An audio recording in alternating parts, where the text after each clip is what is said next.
আমরা যখনই ভাবি যে আমরা কোনো শিকল ভেঙেছি, ঠিক তখনই কি আমাদের অজান্তে নতুন কোনো শিকল তৈরি হতে থাকে?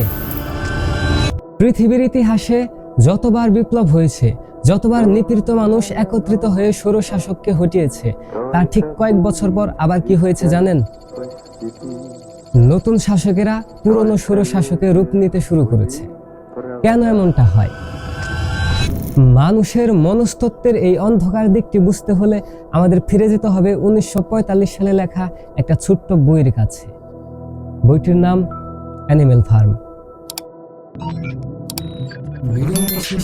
বইটি যারা পড়েছেন এবং পড়েননি, দুই গ্রুপের মধ্যেই হয়তো একটা মত ভেদ তৈরি হবে। কমেন্টে সেগুলো আলোচনা করতে পারেন, কারণ এই আলোচনাগুলো দরকারি। আপনার হাতে যদি সময় থাকে তাহলে বইটি পড়তে পারেন, আর যারা পড়েননি তাদের জন্য সংক্ষেপে একটু গল্পটা বলে নিচ্ছি। গল্পটি ম্যানর ফার্ম নামের একটি খামারের, যেখানে পশুদের মনে একদিন বিদ্রোহের আগুন জেগে ওঠে।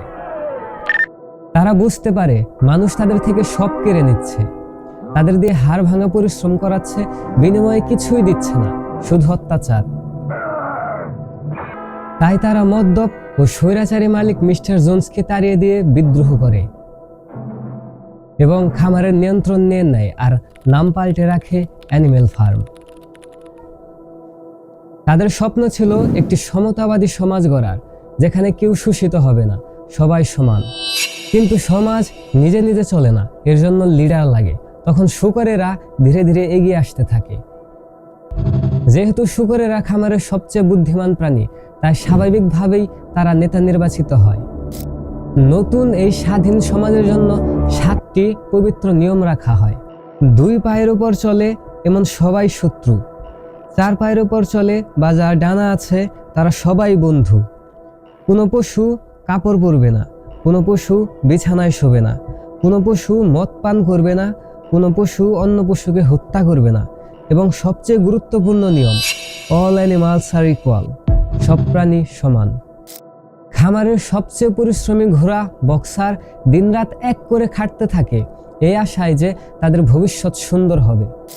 সবকিছু ঠিকঠাকই চলছিল, কিন্তু বিপ্লবের পর ক্ষমতা যখন হাতে আসে, তখন শুরু হয় এক নতুন মনস্তাত্ত্বিক খেলা। বিখ্যাত ইতিহাসবিদ লর্ড অ্যাক্টন বলেছিলেন, power tends to corrupt and absolute power corrupts absolutely. শূকরদের নেতা নেপোলিয়ান ধীরে ধীরে তার আসল রূপ দেখাতে শুরু করে। সে তার পোষা হিংস্র কুকুর বাহিনী দিয়ে বিরোধীদের খামার থেকে বের করে দেয় এবং একচ্ছত্র ক্ষমতা দখল করে। ক্ষমতা পাওয়ার পর শূকরেরা নিজেদের জন্য বিশেষ সুযোগ সুবিধা ভোগ করতে শুরু করে। তারা মানুষের মদ খায়, মানুষের বিছানায় ঘুমায়, আর রাতের আধারে দেয়ালের নিয়মগুলো পাল্টে ফেলতে শুরু করে। যেমন, কোনো পশু মদ পান করতে পারবে না, এর পাশে ছোট্ট করে লিখে দেয়া হয় অতিরিক্ত মাত্রায়। আবার কোনো পশু অন্য পশুকে হত্যা করতে পারবে না, এর পাশে লিখে দেয়া হয় কারণ ছাড়া। সাধারণ পশুরা যখন প্রশ্ন তুলে, তখন শূকরদের মুখপাত্র স্কুইলার এসে চমৎকার সব যুক্তিতে তাদের মগজ ধুলাই করে। এটাই হচ্ছে গ্যাস লাইটিং বা কগনিটিভ ডিসোনেন্সের মনস্তত্ত্ব। সোজা বাংলায়, আপনি আপনার নিজের চোখকে অবিশ্বাস করতে শুরু করবেন। শাসকেরা যখন ইতিহাস বিকৃত করে, তখন সাধারণ মানুষকে বোঝায়, তোমরা যা দেখছো তা মিথ্যা, আমরা যা করছি সেটাই সত্যি। আমরা আরামে না থাকলে তো মিস্টার জোন্স আবার ফিরে আসবে, তোমরা কি চাও সে ফিরে আসুক? আর আমাদের মতো সাধারণ মানুষ, আমরা হচ্ছি সেই পরিশ্রমী গোড়া বক্সারের মতো, যে নিজের সবটুকু দিয়ে পরিশ্রম করে আর অন্ধের মতো একটি কথাই বলে, নেতা সবসময় সঠিক। এই অন্ধবিশ্বাসী স্বৈরতন্ত্রের সব থেকে বড় জ্বালানি। গল্পের এই পর্যায়ে আমরা সবাই হয়তো অত্যাচারী শাসকদের দোষ দেই কিংবা পশুদের বোকামির কথা বলি, কিন্তু আজকে আমি আপনাদের সামনে একটি আয়না ধরব। কারণ অ্যানিমেল ফার্মের সবচেয়ে ভয়ঙ্কর চরিত্রটি কোনো স্বৈর শাসক না, বরং আপনি। হ্যাঁ, আমি খামারের সবচেয়ে বয়স্ক এবং জ্ঞানী প্রাণীটির কথা বলছি। একটি গাধা, যার নাম বেঞ্জামিন। সে একা পড়তে পারত। সে দেখছিল কিভাবে বিপ্লবটা চুরি হয়ে যাচ্ছে, কিভাবে শূকরেরা রাতের আধারে দেয়ালের নিয়মগুলো পাল্টে ফেলছে। অথচ সে কি করলো? সে চুপ থাকলো। সে ভাবলো, আমার কি, ডাঙ্কিস লিভ এ লং টাইম, গাধারা অনেক দিন বাঁচে। জীবন তো আগেও খারাপ ছিল, এখনো খারাপই, কথা বলে কি লাভ। মনোবিজ্ঞানের ভাষায় একে বলা যায় দ্য বেঞ্জামিন সিনড্রোম, মানে স্বার্থপর নীরবতা। বিপদ নিজের দরজায় না আসলে মুখ বন্ধ রাখা। আর আজকের দিনের সবচেয়ে বড় সত্যি হলো, আমাদের শিক্ষিত সমাজ, আমাদের সুশীল সমাজ, আমাদের বুদ্ধিজীবীরা, আমরা সবাই এক একজন বেঞ্জামিন। ক্ষমতাশীলরা কিভাবে সারভাইভ করে জানেন? তারা স্কুলের মতো প্রোপাগান্ডা মিনিস্টার ব্যবহার করে। কিন্তু একটা ব্যাপার কেউ ভাবে না যে স্কুলের মিথ্যাচার কখনই কাজ করতো না যদি বেঞ্জামিনের মতো বুদ্ধিমানরা ঠিক সময়ে মুখ খুলত। আর আজকের দিনে আমাদের স্কুলার কোনো নির্দিষ্ট নেতা নয়, বরং অ্যালগোরিদম, ফেক নিউজ আর বিক্রি হয়ে যাওয়া বুদ্ধিজীবীরা। তারা প্রতিদিন আপনাকে বোঝাচ্ছে যে আগামীকাল সব ঠিক হয়ে যাবে, অথবা আমরা তো বিপ্লব করেই ফেলেছি, এখন আরাম করো। আর আপনি সব বুঝেও একটা দীর্ঘশ্বাস ফেলেন আর স্ক্রল করতে থাকেন। আপনি ভাবছেন আপনি একা বললে কি লাভ, কি বা আসে যায়, ঠিক বেঞ্জামিনের মতো। আপনি অন্যায় দেখে চোখ সরিয়ে নিচ্ছেন কারণ আপনি সেফ খেলছেন।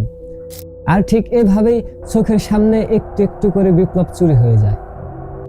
গল্পের শেষ দিকে একটা নির্মম দৃশ্য আছে। খামারের সবচেয়ে পরিশ্রমী ঘোড়া বক্সার যখন বয়সের ভারে অসুস্থ হয়ে পড়ে, তখন নেতারা তাকে চিকিৎসার কথা বলে আসলে কসাইদের কাছে বিক্রি করে দেয়। যখন বক্সারকে কসাইয়ের গাড়িতে তুলে নিয়ে যাওয়া হচ্ছিল, ঠিক তখন প্রথমবার বেঞ্জামিন তার নীরবতা ভাঙে। সে চিৎকার করে অন্য প্রাণীদের ডাকে, দৌড়াও, বক্সার করা নিয়ে যাচ্ছে। কিন্তু ততক্ষণে অনেক দেরি হয়ে গেছে। বক্সারকে আর কোনোদিন পাওয়া যায়নি। এটাই আমাদের সমাজের বাস্তবতার নির্মম সত্যি। যখন রাস্তাঘাটে সাধারণ মানুষ, শ্রমিক বা ছাত্র জনতা নিপীড়নের শিকার হয়, আমরা তখন বেঞ্জামিনের মতো চুপ থাকি। কিন্তু যখন অন্যায়টা ঘরের দরজায় এসে করা নাড়ে, তখন আমরা চিৎকার করি। আর ততদিনে সমাজটা এতটাই পচে যায় যে আপনার চিৎকার শোনার মতো সাহস বা মানবতাবোধ আর কারো বেঁচে থাকে না। জর্জ অরওয়েল গল্পটি শেষ করেন একটি ভয়ঙ্কর দৃশ্য দিয়ে।